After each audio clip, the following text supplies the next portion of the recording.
everybody, I'm Rockin' Robin, and today I have a special guest with me, my niece, Michelle Hinkst. Hello! And Michelle has a sister that has been in quite a few of my videos, and that's Leslie, so if any of you have seen those, these two are sisters. So today, Michelle is going to be showing us how to make a recipe that she likes to make a lot for Christmas, right? Yes, absolutely. And that is called? Butterscotch bars. All right, so that's what we're going to do. Stay right there. We'll be right back in just a minute to show you how to do it.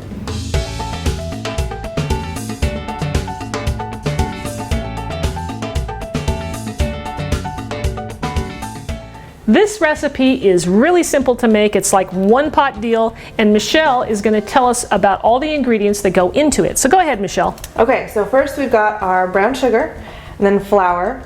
We've got some baking powder. Don't confuse with baking soda, I've done that before. Some butter, vanilla extract, eggs, salt, and then we have some almonds on the end there, and those are optional. We've actually made the recipe several times without them, but today we're going to make the recipe with the almonds, and then we've also got some Pam, which we use to grease our pan. Okay, great. Let's get started.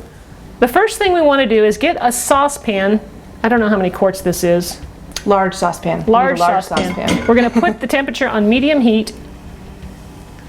And we're going to add the butter, Michelle. Yep. We'll melt that, right? Mm-hmm. And once that melts, what are we going to add? The brown sugar goes in next. Okay. I want to get this nice and melted so that the brown sugar can liquefy and get all mixed in.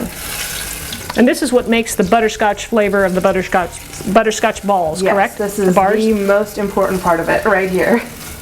Okay, we're almost ready to add the brown sugar in.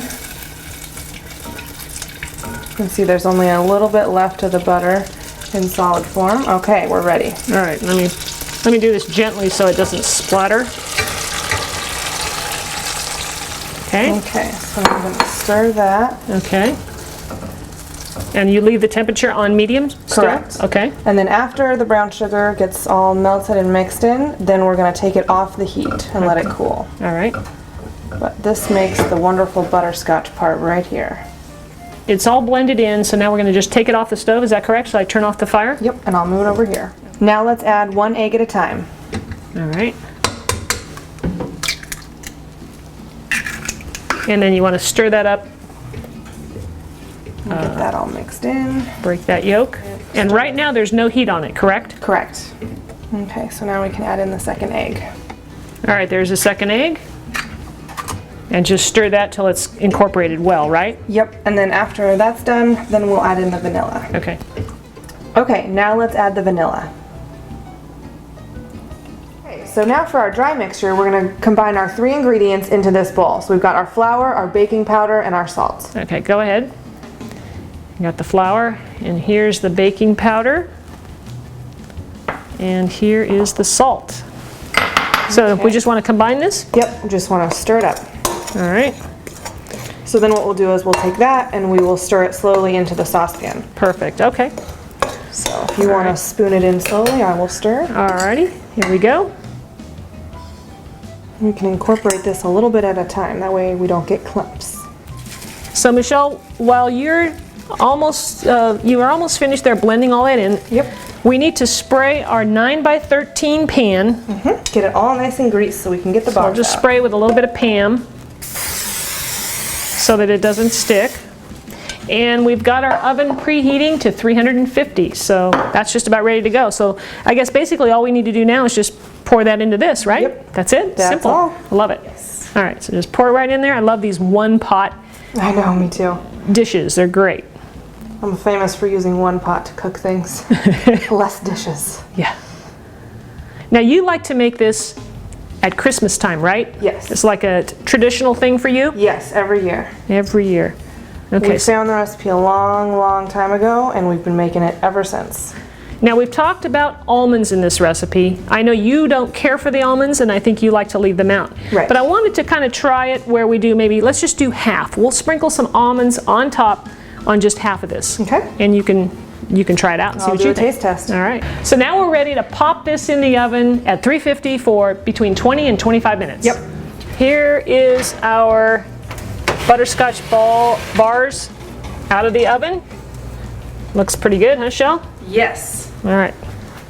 The hardest part for me is waiting till it's cool and I have to cut Yeah, them. we definitely have to let this cool before we try and serve a piece out. Yes. So what, about 10 or 15 minutes? Oh, probably, yes. All right, we'll be back then. The butterscotch bars have been cooling now for about 25, maybe 30 minutes, and we're ready to go ahead and cut them up. Now, you're gonna get maybe what did we decide? Maybe 24? Yeah, about 2 dozen bars out Of course, this recipe. if you really like a big bar, then Right. less. Okay. We don't usually end up with that much. All right, so I'll go ahead and cut into this.